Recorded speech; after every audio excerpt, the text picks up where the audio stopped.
中国驻美国大使馆本周四针对中国当局对东突厥散维吾尔族和其他穆斯林少数民族妇女政策辩护称，中国在教育营帮助被关押的妇女解放了思想。中国当局被指控对维吾尔族和其他穆斯林少数民族妇女实行了大规模强制绝育，中国政府给予强烈否认。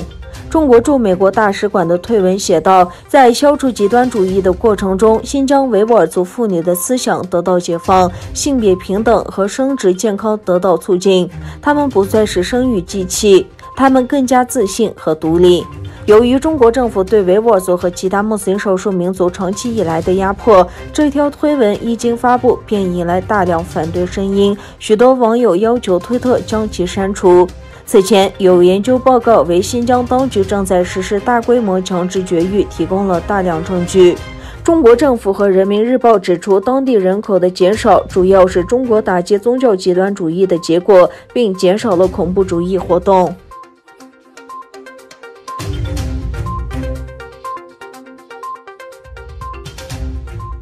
英国玛莎百货公司签署抵制东突厥散强制劳役产品的呼吁行动，受到权威团体和海外维吾尔人的欢迎。玛莎百货是星期三签署呼吁行动的一个由公民社会和劳工团体组成的联盟发起呼吁行动，希望商家能够审视自己的产业链，抵制中国针对维吾尔人的棉花等强制劳役产品。联盟表示，任何目前在东突厥散外包成衣、纺织品、纱或棉花产品的品牌商都是从人权侵犯中受益，包括强制劳役在内。据报道，玛莎百货从获得瑞士良好棉花发展协会认证的商家获得棉花。协会去年3月份终止了在东突厥散的订购活动，因此该协会新认证的产品和玛莎百货的产品中已经没有了来自东突厥散的棉花。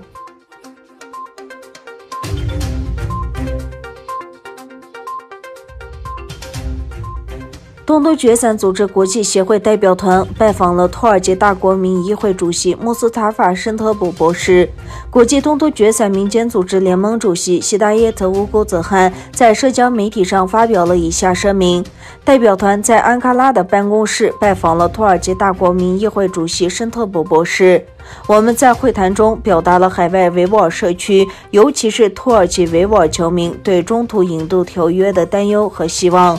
申特普先生认真地听取了我们的要求。访问中，我们就东突厥散局势和土耳其维吾尔侨民所面临的问题交换了意见。乌古泽汗表示，中国在东突厥散进行种族灭绝，有土耳其国民被拘留在中国集中营。土耳其政府应该采取必要的措施，防止中国的暴政。我们向议长先生传达了维吾尔社区在这方面的要求和希望。我们还提出了维吾尔侨民在土耳其和其他国家遇到的被非法拘留等问题。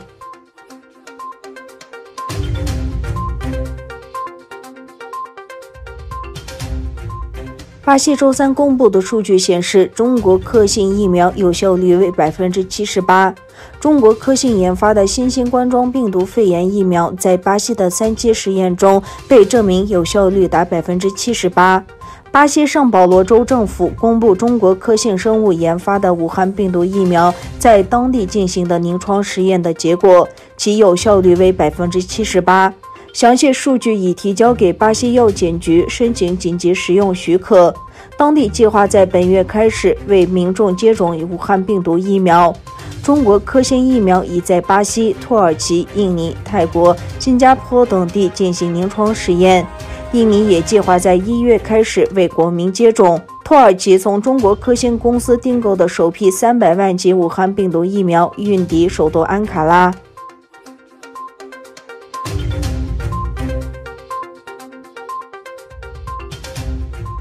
美国总统特朗普卸任在即，但他仍然面临被迫提早下台的压力。众议院议长佩洛西8日表示，与参谋长联席会议主席米勒通话，商讨限制特朗普使用的可能。佩洛西在声明中形容特朗普神经错乱，认为对方非常危险，要求对方及时下台，否则国会将采取行动。米勒向佩洛西保证，假如特朗普企图使用核武器，将会有措施阻止。米利的办公室证实佩洛西曾经来电，称米利回应对方有关使用核武程序的问题。